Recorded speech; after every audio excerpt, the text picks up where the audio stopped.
Week 4 is upon us. That means another week of NFL DFS. Ryan and I will be breaking down the slate, all positions, all price ranges, all stats, all games, all coming up next on the RotoWire Fantasy Football Podcast.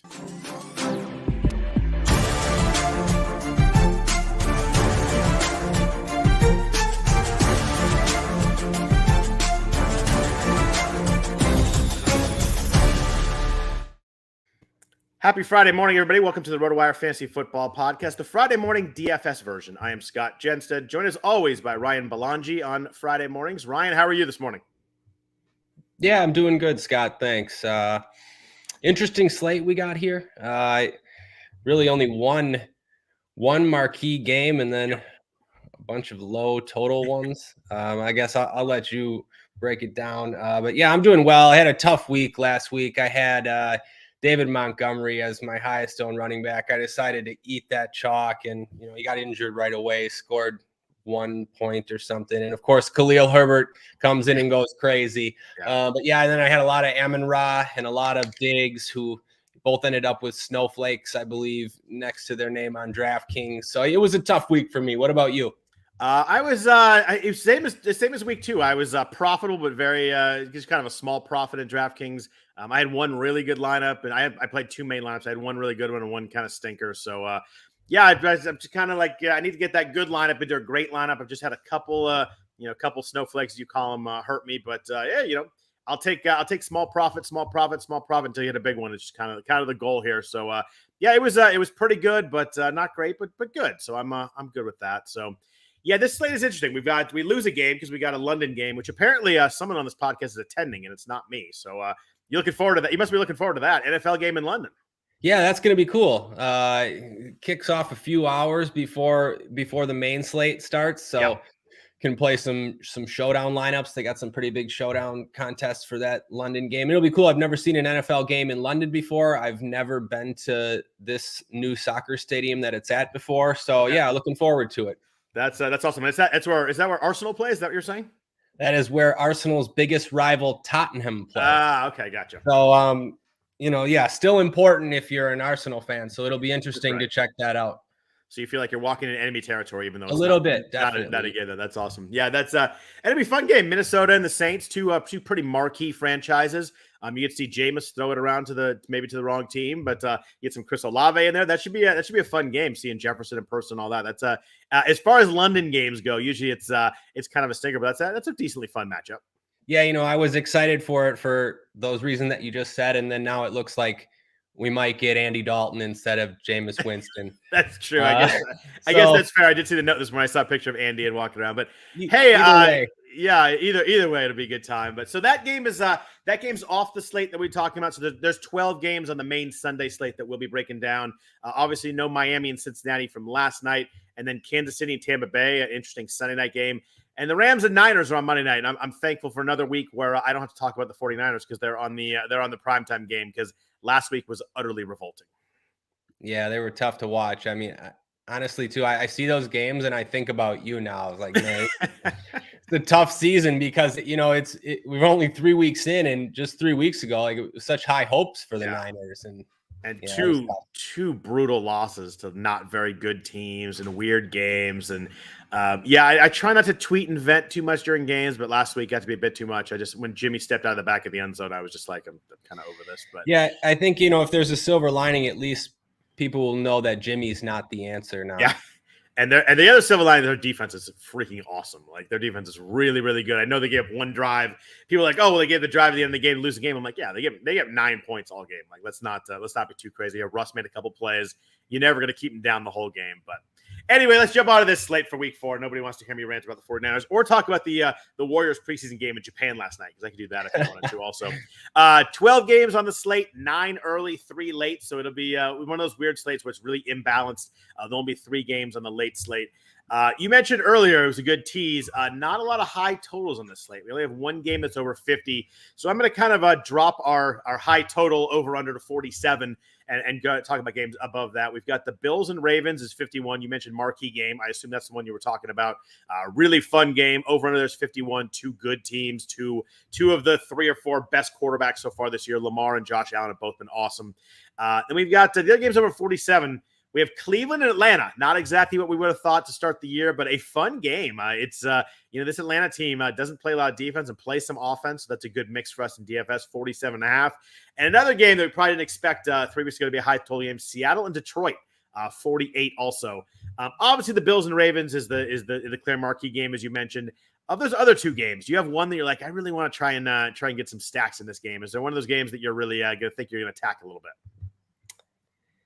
Yeah, well, I might have had a different answer, but we just found out that Amon-Ra St. Brown is out, so might have to reevaluate that. But those spots are interesting because both Detroit and Atlanta have just been great spots to target for DFS, both them and their opponents. And they look like not games we would have thought to be targeting, but they are the second and third highest total games. I don't know. I was leaning towards the Atlanta Cleveland game at first because I just think there's a lot of pieces in there that are good. Mariota, Pitts, London, and then Chubb as well. And even in Njoku when we get to tight end.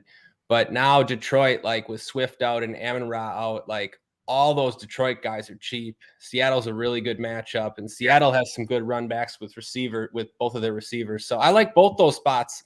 And then just to touch on that first game, so that game has the two highest priced quarterbacks, the highest priced receiver, and the highest priced tight end. So arguably it has the best players at every single position besides running back. And it has the highest total. So it's going to be very popular and, rightfully so. So, you can stack that game and maybe try to get different elsewhere. You can fade that game too, because there's some other spots to target that we'll talk about. I don't know. Tell me about Atlanta, Cleveland, or Detroit, Seattle, though. Did you have a lean between one of those two? I was leaning Seattle, Detroit, but the Amon-Ra St. Brown news about 10 minutes ago definitely changed that up because he was the obvious I just play him. You can play either in the run back if you want to play Seattle or obviously with Goff. So you have to reevaluate a little bit there, figure out who your other guys are. We got some DJ Chark. I do like TJ Hawkinson with Amon-Ra out. I think he kind of takes up that role of like the security blanket.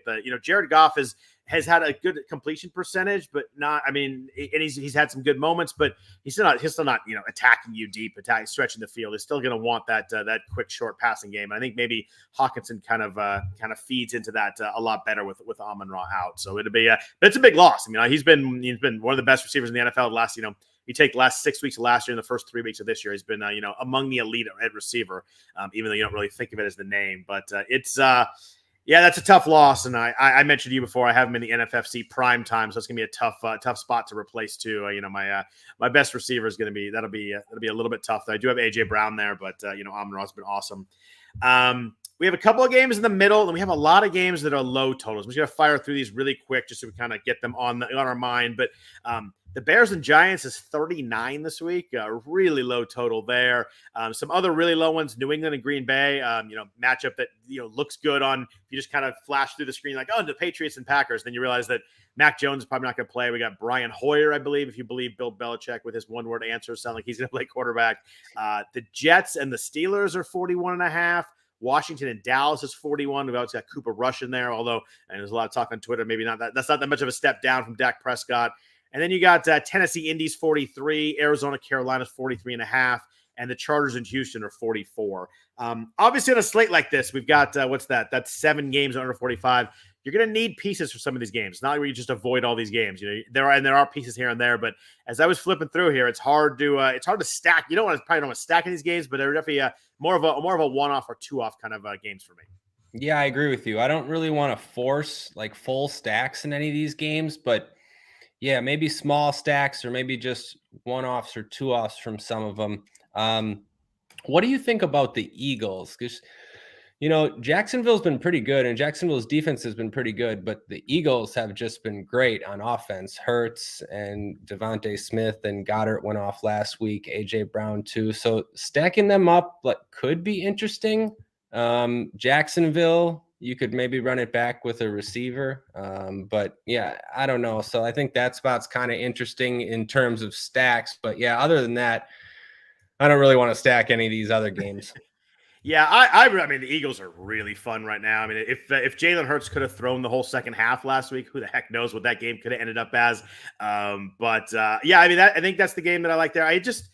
It's hard to find. It's hard to find really guys. I mean, you could think about Chargers and Houston that totals 44, but it's hard to really get invested here, just not knowing what Justin Herbert is looking like right now. It's just Yeah. he didn't look right last week. The offense didn't look right. Keenan Allen's it sounded like he walked off with a trainer yesterday. So again, I don't think he's going to play again. So I just it's hard to figure out who to get behind right here. Yeah, I was going to ask you about your Chargers too. I thought maybe you my might my, bring them up. my Chargers and my Niners has not been a good start for teams that I like. I'm a Niners fan. I just like the Chargers, but it's been ugly. Yeah, but it's been ugly so far. You're right.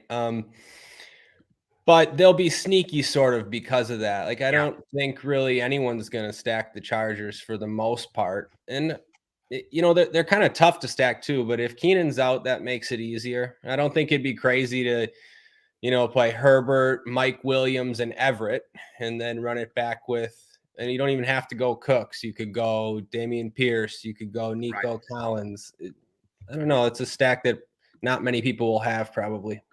Yeah, and Dameon Pierce actually looked pretty good last week. I think he actually the stats were. I think he was 20 for 80. I don't have it in front of me, but I think he was 20 for 80, and it actually looked the part. So I think I ended up playing him in a couple of lineups, so that actually kind of worked pretty well. But I just as we get through, I think we'll talk about more one-offs and two-offs in that range, and we might as well jump in. But first, a note from our sponsors at BroThrow.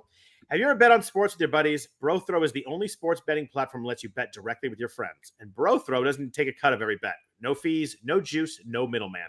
BroThrow is not a sports book. You bet on sports directly against other users with no juice or vig, which saves you a ton of money over time.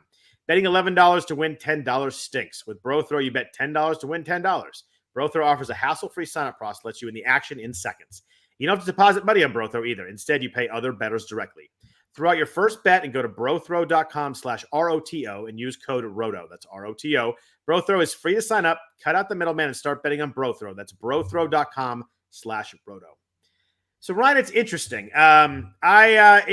Chalk plays, kind of the boring plays, the guys you think are the most pricey. There's a couple that like way jump out to me at running back, and there's actually none that jump out to me at receiver. I like a lot of receivers, but there were no like, oh my God, everybody's gonna play this guy. But let's talk about quarterbacks here first. It's an interesting week because we have the three elite at the top here. We have Hertz, we have Josh Allen, we have Lamar Jackson. For our purpose, they're essentially the same price. I think they're 82, 83, and 8,400, but essentially the same price. And then there's Kyler Murray kind of stuck in this weird mid-7 range, and then nobody else is higher than 7,100. So it's one of those weeks where you either play one of the top guys or you pay down. Among the top guys, do you think one of the three will be, really highly owned compared to the others? Do you think they'll kind of all kind of eat from each other and be around the same? What do you think happens with these three guys at the top? I don't think one will be like crazy more popular than the others, but I do think Allen will be the most popular, and probably Lamar will be the least popular. You think Allen just because he's in the highest total game and just kind of people are going to want a piece of that game? Yeah, and I think people like rostering Josh Allen more than Lamar Jackson. I mean, they just do. They just do. And the projections that I'm looking at have Allen like quite a bit higher than Lamar. I think people are surprised and maybe surprised by how good Lamar started, and maybe it's been awesome, especially passing too. Yeah, especially passing. And then I know, after week 1, it was going around, that Lamar's fat now and he's not going to run anymore. And the last 2 weeks, he's rushed for over 100 and a touchdown. So yeah, I think that, Lamar's a pretty good tournament play because he'll be the least popular of those three. You're right, though, for cash games or just an optimal build, I think you either want to go all the way up or down. So probably to Josh Allen, but I don't know. That might be tough. Maybe it'll be easier if we get some value, which we'll talk about later. But I think people will go to Mariota again. I do too. I actually really like Jalen Hurts in this range. Been a top 4 quarterback all 3 weeks. The key for me is usually it's well, he has this rushing yards, and as long as he gets that, he's good. But Jalen Hurts had 20 yards rushing last week and still put up a huge week. He was 22 of 35 for 340 and 3 touchdowns. And a lot of that was in the first half. I think he had close to 300 yards passing early on. Devonte Smith went off. Putting A.J. Brown in this offense has just opened up so much stuff. Obviously, A.J. Brown is so good, but, it makes Devonte Smith get single covered, makes Dallas Goedert get single covered. They have so many weapons. He's got some running backs he can throw to at the back. I just think this offense is really dynamic right now.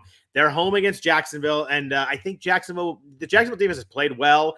They haven't faced a lot of great quarterbacks, but they've played well. It's a weird week because there's only one game that's over a 7-point spread all week. It's Green Bay against New England, and there's only one game that's over a 5-point spread. As I was going through picking games, for some pools, I couldn't believe how close every game is projected to be. But so I don't put Hurts in that like, oh well, maybe they just run the ball the whole second half. It's not usually who they are. So I really like Hurts this week. I think that it's a possible argument against Allen. I like that, especially if you're going to stack some receivers and come back with someone on Baltimore. But I like Jalen Hurts a lot this week. I think he's my favorite of the three, believe it or not. Yeah, I like Hurts too. He's been really good this season, much better than I thought. And looks the part too. Like you watch it, it's just not a guy that's just like hitting big run plays. Like you can tell he worked on his passing a lot this offseason. It's a lot better. Yeah, he does. He definitely looks the part. I've so much so that I had bet Josh Allen MVP before the season started, and then before last week, I had to put a little bit on Hurts just as a little bit of a hedge. Yeah. But yeah, so Jacksonville's been okay, and their defense has been okay. You're right; they haven't really played anyone, but their secondary is not the greatest. And I saw some stuff on Twitter this week that makes it look like a really good spot for A.J. Brown, especially. They just don't have anyone for A.J. Brown. So yeah, I think it's a good spot for Hurts in Philly, and that game is not going to be as popular as Buffalo, Baltimore. That was my thought too. I do like him the most of this three. We look at popular plays. I think running back is interesting because there are two guys that literally jump off the page this week, and they're both cheap, and they both require the person in front of them being injured. We've got Jamal Williams home against Seattle as a home favorite. Detroit's like a 4.5-point favorite. They may shift a little bit with Amon-Ra, but I don't think he's going to move the line that much. He's 6,100. No DeAndre Swift this week. And then we have the guy you mentioned earlier, Khalil Herbert. He's 5,700 at the Giants. Obviously, this depends on David Montgomery not playing. I don't think he's going to, but we don't know that for sure yet. These two guys seem to jump off the page as value based on injuries. I have to think both of them are really highly rostered this week. Yeah, Jamal Williams definitely will be. Like you mentioned, Swift is expected out, and now Amon-Ra out, and it's just a good spot for Detroit at home against Seattle with a pretty high total. Herbert, yeah, I don't know. It doesn't seem like David Montgomery is going to play. I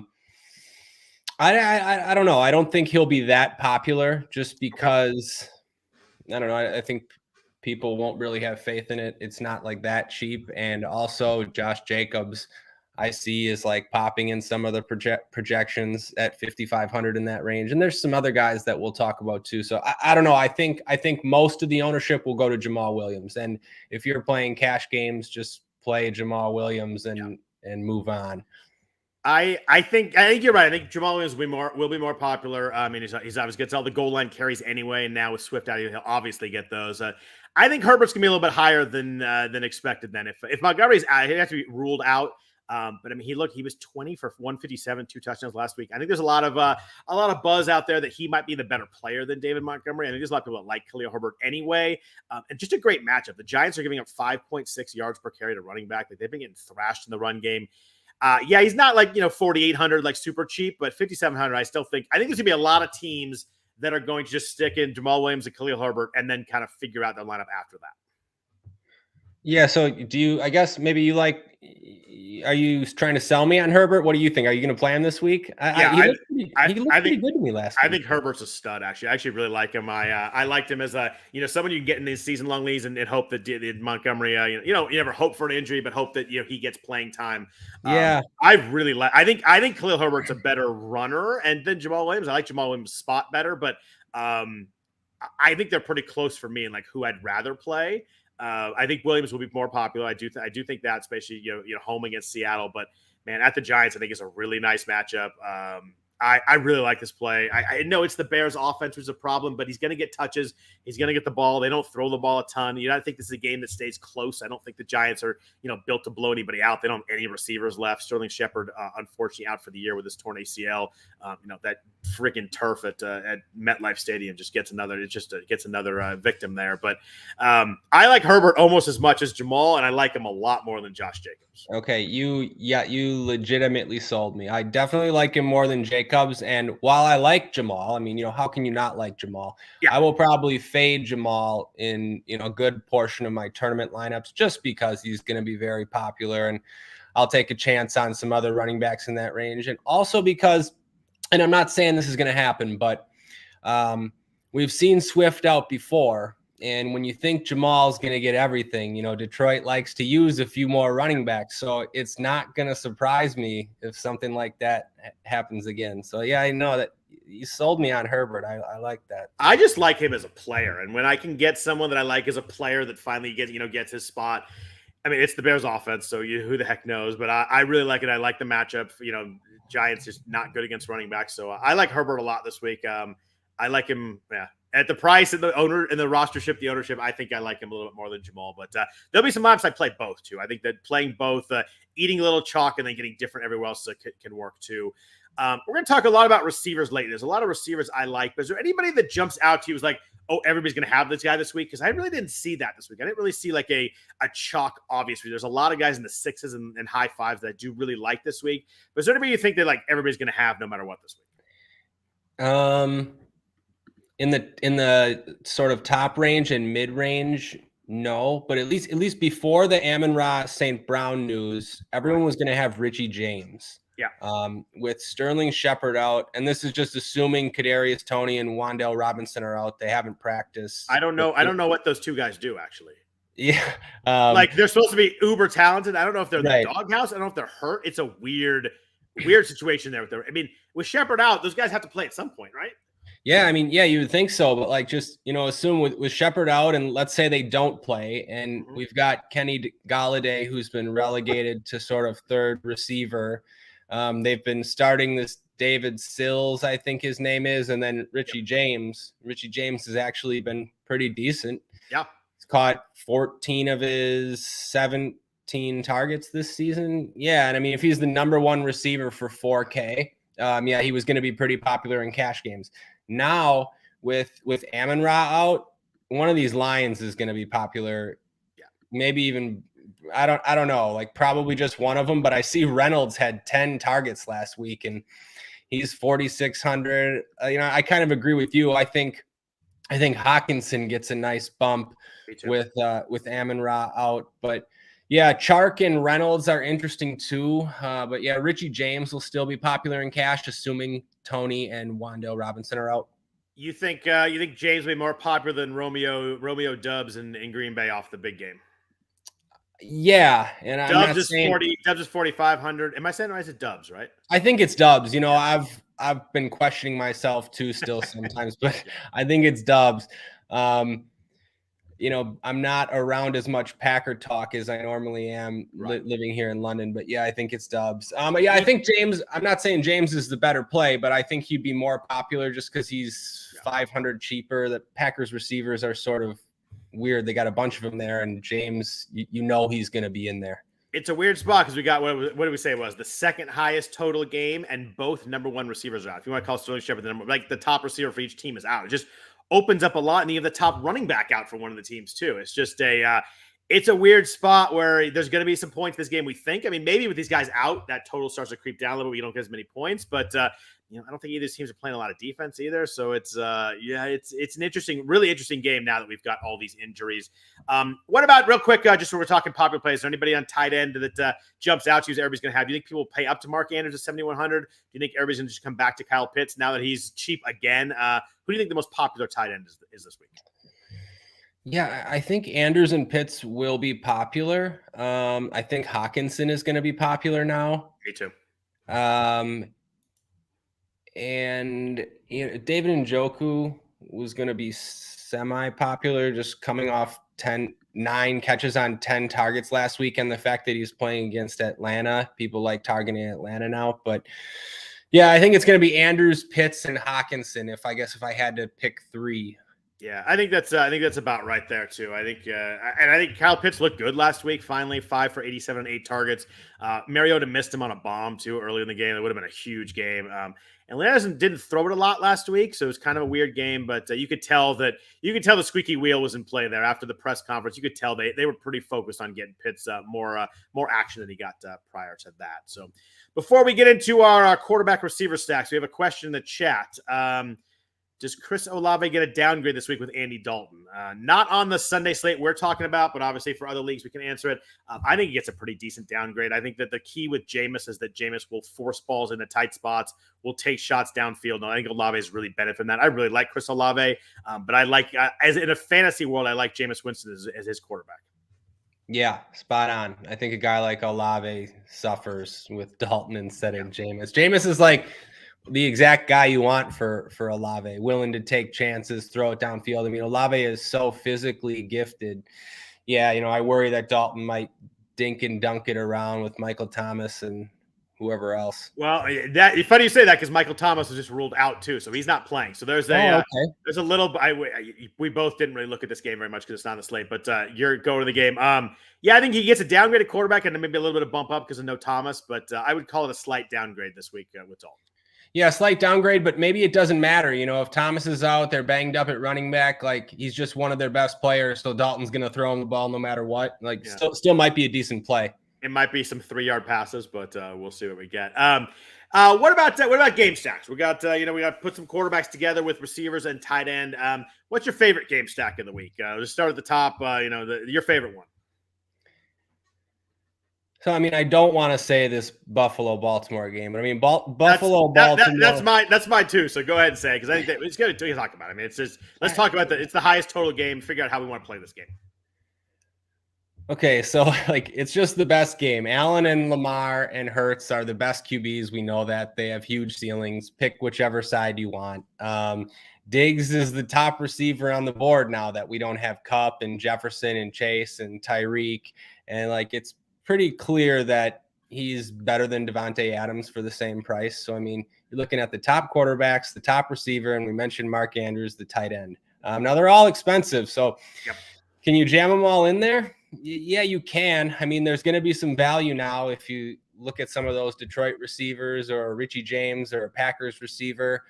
We've talked about some running backs that are cheap too, even chalky ones like Jamal and Herbert, maybe even some guys cheaper. So this stack is doable. Now, I'm going to try to at least get a little different. So this week, I'm willing to maybe go to Gabe Davis instead of Stephon Diggs. Davis looked healthy last week, and he led the Bills receivers in snaps, which sort of lets you know that he's healthy enough. We've seen big upside performances from him. So I'm going to play some Gabe Davis. And then if I stack the Bills, or even if it's even the Ravens, I might include Singletary in there after he had 11 targets last week, 9 catches. It seems pretty clear that they're going to use him in big games and in big spots, just like they did last year in the playoffs. So yeah, if I stack this game, I'll just look for little ways to get different like that. What about you? Yeah, I like the Gabe Davis play. I was just a little worried that he aggravated his ankle in practice yesterday. That there was a quote this morning that Sean McDermott said he's on schedule to go. There was a clip that he kind of made a cut and kind of came up a little bit limping, but I think he looks okay. So I just want to make sure that he's actually good to go. But I do like that. I do like that play a lot. I think that's a good way to get a little bit different in this game. I mean, I think Allen Diggs is kind of the most popular stack, the best stack. You mentioned the receivers. We got no Kupp, no Jefferson on this slate, so it's the top end is a little bit weaker than normal. The Bills game last week was so weird. Did I read that right? I think they ran 90 plays and Miami ran 39. I think that's crazy. If I'm not exactly right, it was close. Allen threw the ball 63 times last week. It was wild, man. I wonder, how much of that Singletary's 11 targets because they threw the ball so much. Everybody got a piece of it. But the Baltimore pass D is actually sneaky, not been good. They're they allowed 10.0 yards per attempt to New England last week of all teams. So their pass D is not one that I'm really worried about. So yeah, I think this one, it's the most obvious one. So let's jump off it. What about if we're getting a little sneakier? You want to move off, move different somewhere than Buffalo, Baltimore. Where else are you thinking about going? Okay, there's one that looks pretty easy to me. And I made the mistake of not pulling the trigger on Nick Chubb 2 weeks ago against the Jets. And then this week again, now he's not going to be as popular as some of these other guys, especially Saquon. I mean, we'll talk about running backs a little later, but Saquon's going to be the popular option in that range. So I don't mind maybe starting with Chubb and then stacking Atlanta, Mariota, London, Pitts. Maybe you don't even do Pitts. You could go Chubb, Mariota, London, and Njoku. You can stack that game a bunch of ways. And the guys in it are pretty cheap except for Chubb. And then Chubb isn't going to be as popular as some of these other running backs. And we know he can score 2 touchdowns. I mean, he leads the NFL in rushing yards. The Browns lead the league in attempts. So it seems like a pretty good spot for him, and he's not going to be too popular. Yeah, I like that one. Mariota's been pretty decent. He's a top 15 quarterback in 2 or 3 weeks. He's obviously 5,600. He's cheap. He had a rushing TD in weeks 1 and 3. He was 11.4 yards per attempt against Seattle. So he actually played a really good, efficient game. And the key, I think, with him this week is we probably get no Myles Garrett. He had the car accident. And Jadeveon Clowney is still questionable, too. So, like, if neither edge rusher is playing in that game, suddenly that opens up a lot for Mariota. That Cleveland defense can be scary when they're all healthy, but you take away those 2 edge rushers, I think they're a lot less intimidating. So I do like Mariota too. So you took the one that was kind of the easier one here. Am I crazy with this other one? If you're looking at these games, you're breaking it down. Geno Smith is 50. Oh, I was hoping you were going to say that. 5,400 Geno Smith leads the NFL in completion rate. Geno Smith. I know he doesn't throw a lot of crazy passes. No Jameis here, but it's a great matchup this week. Detroit has given up a top 10 week to all 3 quarterbacks they've played so far. And the thing I like with Geno is like he has really good receivers that you can stack it with. He has DK Metcalf. He has Tyler Lockett. Tyler Lockett has been especially good the last 2 weeks. He's about $1,000 cheaper than Metcalf. So I really like Lockett. The run back, I was like, oh, just running back with St. Brown. But obviously that's not going to work. You can run him back with Jamal Williams. If you think maybe that Detroit runs, Seattle passes, you can run him back with TJ Hawkinson. You could go really cheap and do a DJ Chark or, one of these other cheap Lions receivers. I really think this game stacks up really nicely. You go Geno with a receiver, you're running back with a cheap line. You have a lot of money to spend after that. So if I do it, I probably pay up for Saquon or I pay up for Jonathan Taylor. We'll talk about running backs in a second. But I like the Geno stack in the lineup where you can get different everywhere else. I think a lot of people are going to play Herbert and Jamal Williams. So give me a stack where I can pay up and running back, get an edge. If you want to play Chubb, we'll talk about Austin Eckler. We'll talk about some of the running backs. I think there's a lot of guys that you could pay up for at running back that will be less rostered than normal just because there are so many cheap options at running back this week. Yeah, I just can't believe it, but I like the Geno Smith stacks too. I mean, I could see us next week being like, what the hell are we doing, Geno? But I think it plays. I think it lines up really nicely. And the fact that Mariota's there makes it so like not everybody's be like, oh, just play Geno at 5,400. Like you just play Mariota right there. So I think that takes a lot of the attention off of Geno. Yeah, no, yeah. I'm not just saying that either. I wrote up this stack for my article. I picked the Geno Smith stack as my favorite stack from that game. So I'm on it too. I think I mentioned last week, I was sort of half joking that Geno Smith might be better than Russ for these receivers in terms of DFS. I don't know that it's that far off though. So yeah, I'm with you. Stacking him with Metcalf and or Lockett, you could do both. Running it back with Jamal or Hawkinson. I mean, it's just perfect. It's so cheap, and people aren't going to want to do it, even though it's the second or third best spot on the slate. So I'm with you. We might be, sort of complaining about it next week, but it seems fine to take a chance on. And Seattle is really passing a lot too. They were actually a fast team last week. They were kind of slow the first week. They played pretty quick last week. They threw the ball a bunch. You look at charts and they're like their first down passing is higher than most teams. It's very weird because for many years we're always like, dude, let Russ throw the ball. And it's just like it's very interesting. Last quarterback I wanted to ask you about before we jump on to running backs. So I think running backs are a really interesting position this week. We talked about the elite 3 at the top. We talked about, we could pay down for a lot of options.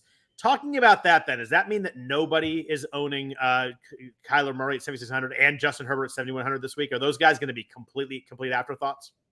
Complete afterthoughts. Yep, you're right. Does that make you want to try and do something with Kyler this week at 4% rostership?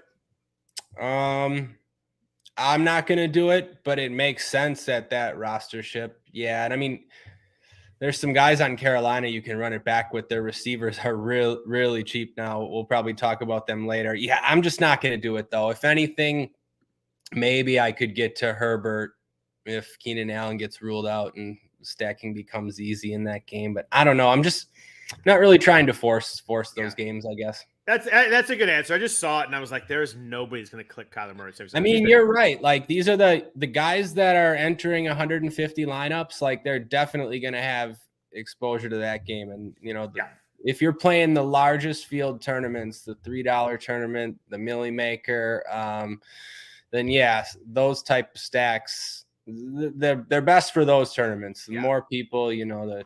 I agree there, and it's a pretty easy stack. You just play Hollywood Brown, who had 17 targets last week. You come back with either DJ Moore or whoever you want to play over there. I think you're gonna. Kyler is still a stud for fantasy. He's been bad NFL wise, under 6.0 yards per attempt in all 3 games, but he can run for 2 touchdowns. Like, there are ways he can get a really high score. I just think that when he's so close to that elite 3 guys, I think nobody's going to play him this week. Yeah, you're right. Let's jump into running backs. I think it's an interesting spot this week, but first a note from our sponsors at Vivid Seats. Hey, football fans, get your jerseys on and your tailgate snacks ready. That's right, NFL season is back, and so is your chance to score tickets with Vivid Seats. Download the Vivid Seats app or visit vividseats.com to see your team's schedule, compare tickets, and secure your spot in the stands. As the only ticketing company with a rewards program, Vivid Seats is the winning app for NFL fans just like you. Earn credit when you buy 10 tickets, then cash it in to catch more games all season long. With tickets from Vivid Seats, you'll go from watching the game to being part of it. Go to vividseats.com or find us in the App Store to browse unbeatable seats. We will see you in the stadium. So we talked about the cheap running backs already, Ryan. There's easy ones there with Herbert and Jamal Williams. I want to talk really quick about this top range. We got Jonathan Taylor's price down this week to 8,800. McCaffrey, who knows if he's going to play. He's missed practice the last couple of days. They said today he's truly questionable. 8,700. Derrick Henry off a pretty good game last week, 8,300. Saquon, 8,000. Love Saquon this week. Nick Chubb, 79. Austin Eckler, who has been bad for fantasy this week, flat out bad. He got a lot of passes caught last couple of weeks, but no touchdowns yet. He had 5 yards rushing last week. What do you do with this top range? If you do something we talked about, the Mariota stack, the Geno Smith stack, you got some money. Where are you going to go with this top range if you have something to play with there? Yeah, I think Saquon. I think I'm with you. He's just looked really good. He's looked healthy again. They're using him a ton. He's going to catch passes. With Sterling Shepard out now, it just means he's going to catch even more passes probably. Yep. Favorites against Chicago. It's a good matchup. You can see him going off in this spot. So I like Saquon. If I'm going to go all the way up, I think I would go Taylor over McCaffrey. I don't know. I want to see it from McCaffrey, with this new offense and after his injury. I just feel like Taylor hits the ceiling more often than McCaffrey. I could be wrong. That's just my feeling. But I would say Saquon probably number 1, and then Taylor, and then Chubb, like I mentioned, maybe opposite Mariota. What about you? We're pretty much on the same page. I really like Barkley and I really like Taylor this week. I think that the price is a little bit down on Taylor. We've seen him in the 9s, 8,800. Back-to-back quiet weeks, too. He still had 24 touches last week, but it was not really efficient. He was 21 for 71. The only thing that concerns me is this offense is a mess. I think Matt Ryan is absolutely cooked. He looks terrible. So the only problem is, I assume Tennessee will stack the box, but Jonathan Taylor's so good. I think he can figure it out. But I'd go Taylor. But I love Barkley this week. The Bears have allowed 4.9 yards per carry so far this week. He leads all NFL running backs in PPR fantasy points so far this year. He's number 1 just over Chubb because he catches more passes. He had 4 catches last week. He had the big play. And he's every time he touches the ball, it's a chance for a big play. And he looks back. That burst is there. So I love that too. I want to talk to you about Eckler real quick. He's 7,700. He's getting downgraded price a little bit. Houston's allowing 5.3 yards per carry. It's a really good matchup. He's missing some offensive linemen though, especially Rashawn Slater, who's their stud offensive left tackle, is out for the year. Joey Bosa's out for them too. They're a mess right now. The Chargers and the Niners just have a ton of injuries. Eckler is 32 for 80 rushing on the season so far this year, which is just gross. We don't know if we're getting the goal line carries. Sony Michel's been in there. What does one do with Eckler 7,700? Are you gonna get in before he hits a big one, or you want to see it happen first? Yeah, no, I don't think so. I think I'm just gonna stay out on Eckler. I assume you're going to do the same. I saw the price and I was like, boy, I need to get in on this. And then I saw Saquon was right there. We get the guys below him. Yeah, I don't think so. I know 7,700. Yeah, we see the price and it's cheaper for Eckler, but in general, like it's still kind of expensive on this slate. And if you're rostering Eckler, you're not getting anyone above him. I mean, you're wanting him to score 30 fantasy points. And, I don't know if that's going to happen if he's not getting goal line carries. He's going to have to catch a bunch of passes and like maybe catch a long touchdown. Yeah. It doesn't seem like they ever want to use him as like a workhorse. I know it's a good matchup, but I'm not going to do it. 4 carries last week is just brutal. I think the offensive line issues get me. I'm concerned there too. So what about the mid-range? We've obviously talked about Jamal Williams and Khalil Herbert already. What about other guys in this range? I've got Devonte Williams 6,600. Splitting carries with Melvin Gordon. James Robinson off the miracle Achilles surgery apparently looks better than ever 6,400. Dameon Pierce you mentioned earlier. What do you like in this range? If you wanted to be you're playing in a tournament, you want to be maybe get a pivot off Williams or Herbert. Is there anybody in here that you really like? Yeah, there is a couple guys. One I'll mention for basically the same price as Williams. I think it's a pretty good spot for AJ Dillon. You mentioned that Packers, I think they're the biggest favorite now. They are. They're 10 point. They're easily the biggest favorite. It's you could just sort of see them leaning on the run game in the second half, especially if they get a lead early. It's one of those where Taylor could rack up points in the second half, get in the end zone. The Packers, they're quick to rest Aaron Jones too in those spots, and they leave Dillon in. He could catch some passes too, and he's going to be sort of definitely less popular than the other guys in this range. So I don't mind Dillon. And then there's another guy cheaper. I was going to ask you. So this guy in the same matchup at the end of last season rushed for 170 yards and 2 touchdowns. Would you be interested in that? I'm going to need to hear the name first, but I'm intrigued so far. Okay. The name is Rashad Penny, and he gets a matchup against the Lions defense, who we like to target. He had 15 touches last week, and I'll just say, he rushed for 170 and 2. I believe it was in January last year. So there's got to be some good feelings. That was just a few months ago. I don't know, 4,900. I think I could take a shot on Penny for 4,900 against the Lions. Yeah, I think the thing I like with Penny most is his usage last week. He played 49 snaps, 14 carries, and a receiving catch. I just don't know what they're doing in this offense. I don't know what Kenneth Walker's role is going to be. I really like that play though. 4,900 is really intriguing. I'll admit that I kind of just slid by that because I was looking at Geno and the receivers, but I think it's a really good play. I think 4,900 is a really good price for that. You mentioned he went crazy in last year. He had 3 huge games back to back to back. I was surprised they didn't use him as they used him so little they did the first couple of weeks. I mean, he had 6 rushes in week 2 against the Niners. He had 12 against week 1 against Denver. I know they're trying to get other guys acclimated. Travis Homer, I think, is out for the year now, or at least out for this game. So maybe the 4-headed monster goes down to 3 and he gets more work. But I'm a little bit worried about workload, but I think at 4,900, you're always taking a risk. And I do like that. I think it's a really interesting play. Yeah, I'm worried about it too. It's definitely risky, but what if the Lions without Swift and without Amon-Ra, what if they really struggle and the Seahawks sort of control this game? You can see it happening like that. And then Penny could end up a pretty good play.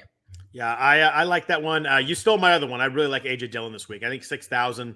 Everything you laid out, I think that if your game script goes as Vegas thinks it's going to go, I think the key is what you said. They'll rest Aaron Jones. They don't like to ride him a ton when they have leads, and they don't mind handing it off to Dillon and kind of letting him mash it up the middle. I like the chance for Dillon to have a bunch of yards and a couple touchdowns. So I think at 6,000, it's a really good play. Like you mentioned, nobody's really gonna go there just because Herbert and Jamal Williams are so easy in that range. Yep, nice. Glad we're on the same page with that one. Yeah. And I do like Dameon Pierce at 5,600. I think he's playable this week. 20 for 80 last week, 2 catches, 21 yards. Could be a tough game script if the Chargers are favored by 5, I think. It's like the 3rd biggest favorite. But I don't know that I trust the Chargers to really blow anybody out right now. And I think that if Houston's smart, using Pierce to kind of keep this game in a workable range is a pretty good idea. Yeah, I like Pierce too. I had a little bit of Pierce last week, same as you. And then, if Josh Jacobs is going to be popular, and he's going to be relatively popular, like I mentioned, I'm with you. I'm just not on the Jacobs train. So, yeah, I like Pierce for the same price there. Cool. Yeah, I do too. So I like that. I like him more than Jacobs. Also, I think you might get me from Penny over Jacobs too. So I think I probably won't play much Josh Jacobs. Let's talk about receivers. There's a lot of receivers to play this week. There's a lot of guys in the mid range. But first, a note from our sponsors at Monkey Knife Fight. Football is officially back on Monkey Knife Fight with all the NFL action you're looking for. And if college football is more your speed, they've got plenty of that too. On Monkey Knife Fight, there's no sharks, no salary caps, and no math. It's just easy to play, easy to win daily fantasy player props. Join now at monkeyknifefight.com. You'll get your first game free. Then use promo code RWNFL to get your first deposit matched instantly up to $100. So what are you waiting for? Join Monkey Knife Fight today. So Ryan, we got expensive receivers all over the place. We mentioned no Jefferson and no Kupp, so no like elite guys, but we got Stephon Diggs. We talked about 8,400. Devontae Adams 8,300. Amon-Ra St. Brown is out, so that one's gone. AJ Brown though 7,400.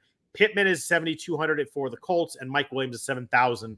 I want to ask you about Devontae Adams first. You're the Packers fan. Obviously, he's on the Raiders now. He had a monster first game, ton of targets all over the place. He scored the last 2 weeks, so he scored like 9 weeks in a row or something, but 2 for 12 and 5 for 36 last couple weeks. Derek Carr, I always mess that up, has really struggled. The Denver D is tough.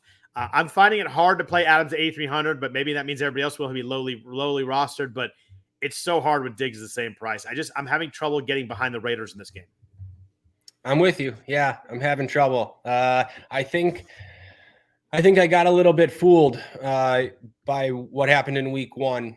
I think everybody got fooled though. I mean, look, he looked like old school Devontae, and they were going to. Yeah, I think I got a little bit fooled into thinking that it was just going to be sort of like that every week, or at least similar to what it was with Aaron Rodgers. And it's right. Just, Derek Carr is not Rodgers, obviously. They play, that offense is struggling. It's a new offense. They're playing a little bit slower. They have other weapons. This is a pretty tough matchup too. So yeah, I'm not really getting there either. And you mentioned that maybe enough people will be off of him. And some will be, but not enough. Just because, he's still Devontae Adams. He's not like crazy expensive. We're used to seeing Kupp 9,900, Jefferson 9,300. We don't have those guys, so people still will play Adams. I'm with you. Like, I've just got to play Diggs over Adams at this point. Yeah, and the guy that I really like in here is actually, you mentioned AJ Brown earlier. I want to hear, I think you like him this week too, but 7,400. I mentioned before, this offense is just rolling right now. He has 20 catches in 3 weeks. He has 8+ targets in every game. He's rolling right now. I know Devonte Smith was the star last week, and I'm fine playing. I like Devonte Smith too. We'll get to the mid-range receivers, but AJ Brown at 7,400 was my favorite guy this week over 7,000. Him and Diggs. I mean, Diggs is just pretty obvious, but among these other guys down here, I like him more than Pittman. I like him more than Mike Williams, who scored last week. We only had 1 catch. Obviously, no St. Brown this week. I think AJ Brown 7,400 is my play in this range. Yeah, I'm with you. I love AJ Brown, and he's not going to be like crazy popular. Like not at all. A lot of these guys are going to be more popular than him. Yeah, I think he's catching a long touchdown this week. Maybe I'd like to hear that. Twice. Yeah, Brown for sure. Nice. So let's talk about the 6,000. I think is one of the most fascinating ranges on the whole slate. I love this range. There are 3 or 4 guys in here that I really, really like between 6,000 and 7,000. What are you looking at in this range? Who are you finding yourself kind of gravitating towards? Yeah, I really like this range too. I mean, just starting at 6,000, Deontay Johnson projects pretty well. Yeah. Double-digit targets in every game so far, and now Pittsburgh's best matchup of the season at home against the Jets. So Deontay looks pretty good. I know I mentioned on an earlier podcast that I didn't really want to roster him with Trubisky, but his salary's down now. Yeah. Ton of targets, and it's just a great matchup. So yeah, I do like Deontay. One other guy I'll mention, CeeDee Lamb. Again, like you took 2 of my 3. That's pretty good. Okay, nice. So I wasn't sure that I'd be talking about CeeDee Lamb much with Cooper Rush in for Dak. But man, Lamb is clearly their top weapon, and 11 targets, 12, caught that important one-handed touchdown last week, and 6,700. Not that bad of a salary. And when we don't have like these top receivers, it makes someone like CeeDee Lamb look even better. So I like him. I really like the price on CeeDee Lamb this week. He's 6,700. You look at the two games with the Cooper Rush. He's 7 for 70 something, and then 8 for 87 touchdown last week. What I like is that he bounced back so well from the drop last week. Like, that drop was so bad on Monday night. Everybody saw it. It was probably a touchdown if he beats that last one guy, and it was like a perfectly thrown ball, and he came back. He fought back. You could tell he's pissed off. Came back, had a great long catch, that had the great one-handed touchdown. I really like the bounce back. Washington's allowed 8.9 yards per target to receivers here. I think it's a really good matchup to exploit here, and he's just their guy. Like, Michael Gallup's not fully there. Noah Brown, gets targets, but CeeDee Lamb is the main guy in this offense right now. I think the price is just great at 6,700. I love Deontay too. I mean, Deontay scares me with Trubisky. The targets aren't good, but there's just so many of them at 6,000. I agree with you there. But the other guy in this range I really like this week, I think we're going to get a little bit of a Russell Wilson bounce back this week. I don't think I want to play Russ, but I like his receivers this week. So Cortland Sutton, he's only 6,400. He's still pretty cheap. He has 11 and 10 targets the last 2 weeks. He was 7 for 122 in week 2. He was 8 for 97 last week. So even though Russ hasn't done a lot, Sutton's been really good the last couple weeks, especially in a PPR format with 15 catches. You wonder if this game maybe gets a little bit of back and forth. I don't trust the Raiders a lot, but I think that we may get a few more points this game than we think. But 6,400 for Sutton is a price that I'm willing to pay, and I'm going to have him in a bunch of lineups. Yeah, I like Sutton this week. This range is loaded. I mentioned Gabe Davis could bring some leverage for tournaments, but I wouldn't roster someone like Davis unless you're playing Allen or stacking that game. One other guy. I know it's 5,900. I got to mention, though, Tyler Lockett, because he's going to be pretty popular. 9 catches on 11 targets in back-to-back games and in a really good spot against Detroit. So he's going to be popular, but DK Metcalf is not going to be that popular because he's $900 more. So I think that's a pretty good tournament play too. Yeah, I do too. I think there's a lot of talk this week that Detroit struggles against slot receivers, so maybe that makes Lockett better. And Jeff Okudah is really good on the edges playing Metcalf, but man, Metcalf's a beast still. And I think everybody that plays the receiver this game is going to play Lockett. You save $1,000, and he's been better. 9 for 107 and 9 for 76 on 22 targets the last 2 weeks. He's been really active with Geno. I think I kind of lean DK too, just to be a little bit different, and I'll find the money elsewhere. But I like DK for a big game this week. I think I'm going to play him either with Geno. I think playing him without Geno is workable too. You mentioned Lockett at 5,900. Other guys in the 55,000s. I mean, Devonte Smith jumps out 5,800. Large bounce back after week 1. He had the goose egg in week 1. Everybody's freaking out because AJ was huge and he didn't do anything, but 7 for 80 in week 2, and then the monster game last week, 8 for 169 and a touchdown. It was huge first half for him with Ertz. So I like that. I mentioned I like the Denver receivers a bit this week. That includes Jerry Judy. He missed a couple really big plays last week against the Niners. Charvarius Ward had a really good breakup, like in the last second to get a ball away that would have been a big play, and Russ missed him another big one. So I think that at 5,500, I think he's really talented, and I think he'll be involved. If he's kind of like the Lockett Metcalf thing, you got the guys in the same offense that are separated. I like Sutton a lot, but if you want to save $1,000 and use the money elsewhere, I think dropping a Judy works also. Yep, I agree with all that. Like Sutton, but I like Judy too. Yeah, I think Denver bounces back a little bit on offense this week. Yeah, they've hurt me quite a bit so far this season. Last week was ugly until the last drive. The Niners defense dominated them. They had 8 3-and-outs or something like that. It was crazy. I agree with you on Devonte Smith.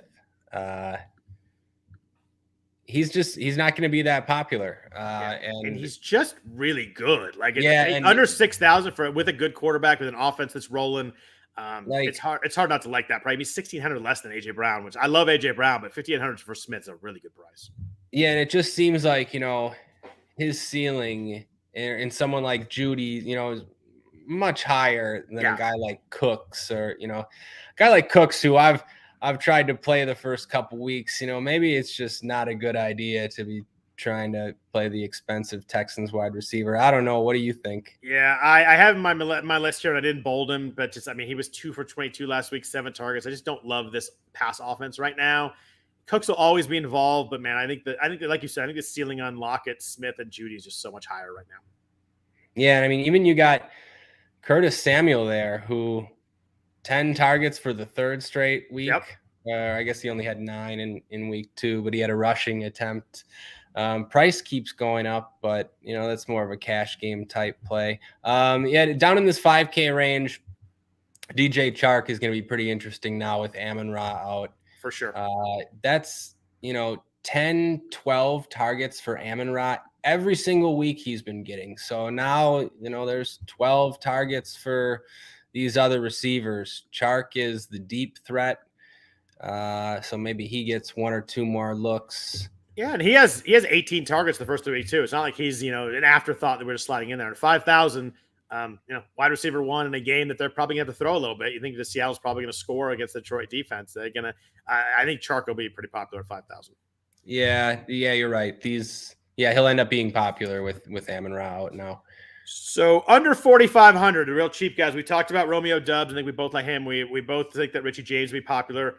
Is there anybody else down here that you think you may shift to besides those 2 guys? Yeah, if I'm stacking the Eagles game, Zay Jones caught 10 passes last week on 11 targets, and he had 9 targets in week 1. He has the same exact target share as Christian Kirk, and he's 4,200. So I don't mind running back an Eagles stack with Zay Jones. I don't know. Do you have anybody down here? Zay Jones is my answer. So that was I didn't. Okay, I got a different question for you then, just a little bit higher. Do it. So talk to me about your boy DJ Moore, who's now 5,300, and also Robbie Anderson 4,700. Some people seem to like this spot against Arizona, and now these guys are cheap. Man, did you see DJ Moore's interview yesterday? I didn't.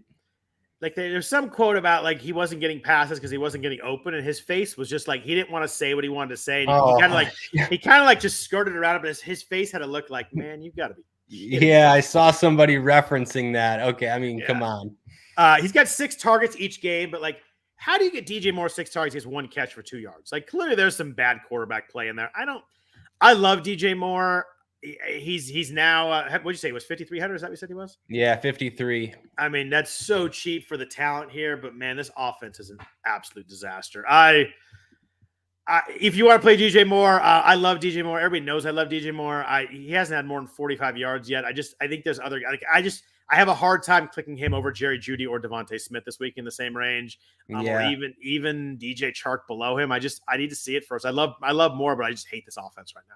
Yeah, I'm with you. Unfortunately, I love Moore, but no. If you wanted to get really different down here, the one other guy I think is intriguing is George Pickens at 3,800. We know the talent is there. He had 7 targets last week. The targets are not great in this offense with Trubisky, so I get if nobody wants to use it. But one of these weeks he's going to hit a big play. At 3,800, I think nobody will have him this week with Richie James and Zay Jones and Romeo Doubs down here. So off the target bump, I think that Pickens is a little bit interesting. But again, tying yourself to Trubisky is always a little bit scary. Yeah, no, I agree with you though. I had Pickens highlighted down here under 4K for the same reasons. There's other guys that are going to be relatively chalky. And yeah, this is like a spot where you could maybe target Pittsburgh and be okay with it. So I do like Pickens. So at tight end this week, I feel like we've hit a lot of them. We talked about Mark Andrews when we were talking about Buffalo and Baltimore, 7,100. We talked about TJ Hawkinson. He's 4,100. No Amon-Ra St. Brown, so he becomes really intriguing. He's only 10 for 82 on the year so far, but like we said, I think that Goff's going to need that. Who do I hit for 8 yards right now? I think that changes from St. Brown to Hawkinson. You mentioned David Njoku at 3,700.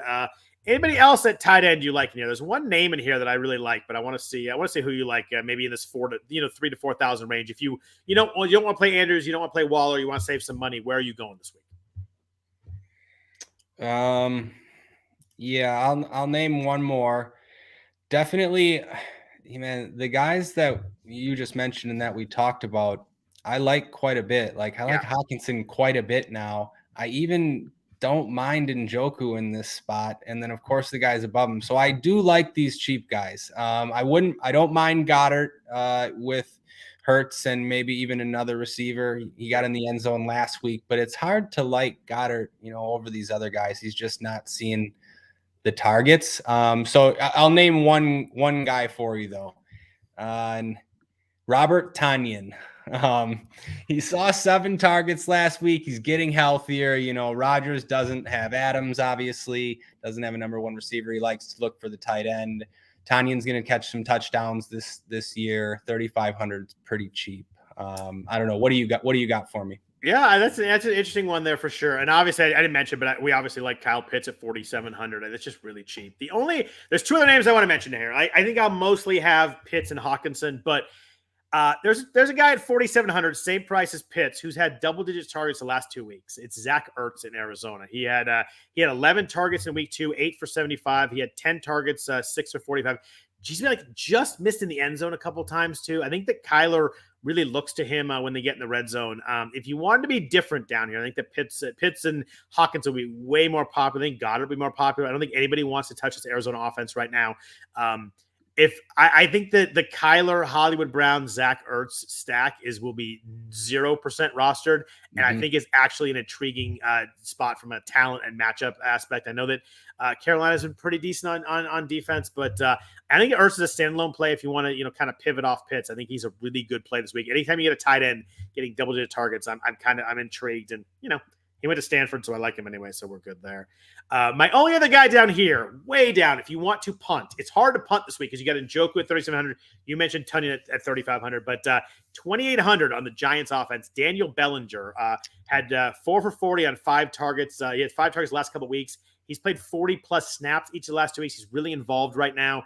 And I think that the Giants are looking for anything receiver-wise. Sterling Shepard's out. You mentioned the clown car of Kadarius Toney and Wan'Dale Robinson. We don't know if they're hurt. We don't know if they're in the doghouse. We don't know what's going on with those guys. When Toney plays, he plays 9 snaps. They need pass catchers right now, and Bellinger's involved. He has some targets the last couple weeks. He's 2,800. If you want to punt this week, I think Daniel Bellinger's my punt play. Yeah, I think that's a good call. They just have no one. They got no one. We love situations where they have nobody because someone's got to catch passes. Yeah. Definitely. And he's 2,800. Just one thing I just noticed. I don't know. I'm not saying I would play him, but Conklin, he caught 8 balls last week. I think he's the number 3 tight end in PPR scoring so far this year. Behind Andrews and Kelsey. I clicked on him. I couldn't believe it. Yeah. Anyways. I'm a little off on Bellinger. The targets were last week, by the way. He only had 1 target before, but the snaps already. He had 42 snaps. So he had a touchdown that week. That's why the scoring was up. I thought he had the targets. But I still think just in an offense where there's nobody there's playing, I think he's interesting. He's only 22. Maybe he's a raw guy, 6'6", 255. He's a big guy. But, it's interesting you mentioned Conklin. I was looking at PPR scoring, and it was like Andrews, Kelsey, Conklin. And I was like, what the heck is going on here? But my only issue with Conklin is I just don't know what the situation looks like with the Jets changing quarterbacks. Yeah, no, I would not. We didn't really talk about Moore or Garrett Wilson either. I love those guys. I just don't know what it's going to look like with Wilson. I don't know what to expect. You'd think that, some deep balls maybe with Wilson that improves, but I think maybe the accuracy, goes down from Flacco. So I just think I'm kind of against the Pittsburgh defense too. I think I'm just kind of seeing a week with Zach Wilson before I invest in any Jets receivers again. No, yeah, I'm with you, and I'm with you on this Bellinger call. On the Bellinger call, I didn't know anything about this guy, but it looks like he has a little bit of upside, and they don't have anybody to throw to. Yeah, I definitely like that. He's been getting on the field the last 2 weeks. He scored a touchdown and then some targets. You're punting, but you're punting in a situation where they have nobody to throw to, so you hope maybe they throw to him. Right. Before we get out of here, we got to play a defense. What are you doing this week at defense? I think that as you look at it, if you don't need to save the money. Dallas at 3,500 against the Commanders looks amazing. They had about 4 million hurries last week against Daniel Jones. It was insane. Micah Parsons lived in the backfield. They just smoked that Giants offensive line. You got to think with Carson Wentz back there that Dallas puts a lot of pressure on again. And we love that against Wentz, but they're 3,500. They're not cheap. Also, the Steelers are 3,600 going against the aforementioned Zach Wilson we just talked about, 3,600. Got to like that play. But if you want to get under 3,000 this week, where are you going? Yeah, so there's not like one that's going to be overly chalky like the last couple weeks. Yep. And I just got to say about the Cowboys, you mentioned Micah Parsons, the week before that also against Burrow and Cincinnati. Yeah, that's right. They were all over them. The Parsons and that defense are just a nightmare. Yeah. These cheap guys or cheap defenses, though, yeah, I don't really have one. I've seen, the Bears project okay, but I think just because it's a low total game against the Giants, but I don't know, Daniel Jones turns the ball over, or at least he has in the past, and they don't really have many weapons there. So I can see the Bears. I can also see the Broncos for the same 2,700. Nothing stands out too much, though. I don't know. What about you? I like two down here. One of them you mentioned. One of them is the Broncos at 2,700. I think that Derek Carr has been shaky. He's been turning the ball over. Has not looked great. And everybody wanted to talk about how bad Jimmy G looked last week, how bad the Niners offense looked. But that Broncos defensive line was absolutely all over the place. They were rushing the edges. Jimmy's backing up out of the end zone, taking sacks, throwing interceptions. But that line, I know Trent Williams got hurt, but even before that, they were rushing Jimmy pretty good. So I think the Broncos defense lines up pretty well this week at a low price, 2,700. The other one I like is Tennessee against Indy at 2,500. I think I'm just going to go with the give me a cheap defense against Matt Ryan until it doesn't work kind of angle. And Matt Ryan looks awful back there. He takes sacks, he fumbles. I think there's a lot of opportunities for big plays, and that's all you want with a defense as cheap as a quarterback who will make that mistake. And Ryan seems to be that guy right now. Tennessee is we're kind of up in the air whether they're good or not, but I think at Indy, fast track, their defensive line will get off the ball pretty well, and I think I like them to force Matt Ryan to do a couple mistakes. Yep, I agree with you on that one. I think people will look at Tennessee for cash and sort of think this is the cheapest defense I'm comfortable with. So I think Tennessee will get played in a lot of cash lineups. Yeah. So I'm kind of I'm a very kind of a small group this week. I think Tennessee and Denver down low, and Dallas if I have I've $1,000 more to spend, something like that. So I think those are my three. I don't think I'm going to veer off those too much. I see people liking the Bears too. They're 2,700. You mentioned them, and people also like the Steelers. Yeah, I don't know how you feel about that. Yeah, against Zach Wilson, you got to like that. I think I like Dallas more at the exact same. Or they're $100 more, but almost the same price. Me too. So I think I'd go Dallas before I went Pittsburgh, but yeah, I think if you want to veer off there, they're $1,300, spend some money. Anytime you can go against Zach Wilson his first game, you got to like that. But give me Dallas, Tennessee, and Denver, I think, and I'm going to kind of just play those three and circulate them between my lineups. Yep. Beautiful. I think we've kind of hit everybody in every angle. Is there anybody else you want to talk about? Anything else on your mind before we jump out of here for week 4? The season's going pretty fast. It's flying by, right? It is. It felt like it took forever to get here, and now we blinked and we're in week 4. Yeah, actually, I see only one guy I had highlighted that we didn't talk about. Do it. Yeah, just Najee Harris is projecting pretty well. I think based on a home matchup against the Jets. Do you have any thoughts on him? I just find myself not really playing a lot of Najee Harris. I don't love. Me too. I don't love the offense. I think you look at his game lines. He was 10 for 23, 15 for 49, 15 for 56. Just like, oh. But then they had the games last year where Ben targeted him 12 times, and we're not getting that either. He had 3 catches in week 3. He was 5 for 40 in week 2, but then 2 for 3 in week 1. He's like the prime guy to me. Like if he doesn't score, you're not going to get it. You're in trouble. Like he's got to score maybe twice to really work out. He is cheaper than we expected. He's 6,700. He was like in the guy that was 8,000s last year at times. By the end of the season, catch all the passes. I just hate this offense. I don't like Trubisky.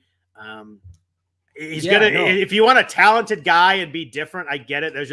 I think I'd play Devonte Williams instead of him, and I might even play James Robinson over him too. I don't think I can get there at the price. Okay. Yeah, no, I'm with you. I just asked because it looks like he's going to be, maybe the 5th, 6th, 7th most popular running back this week. So, I think people see up there. Yeah. People see home matchup against the Jets. They're like, yeah, I just want to get in on that. But I don't love the way Harris looks so far. Yeah, I'm with you. Cool. Beautiful. Well, we appreciate everybody listening to the podcast. We appreciate all the comments we get. I had a couple of nice comments this week. Someone was talking about baseball, but it was like, oh, by the way, I love listening to you and Ryan on Friday. So we do appreciate that. If you can please rate and review the podcast, we appreciate that. Also helps out a lot. Helps a long way to people finding the podcast, which is always a really good thing. Also, if you want to follow Ryan on Twitter, he's at Ryan. Last name Belongia. I am at Scott Jenstad. That's spelled Jenstad. Other than that, I hope everybody has a really good week 4. Hopefully I can talk about a 49ers winning week next week because we haven't had many of those yet. But we'll be back at you for week 5 next Friday. We look forward to that too. Hope everybody has a really good week 4. Good luck with your lineups and take care. Thanks, Scott. Good luck, everybody.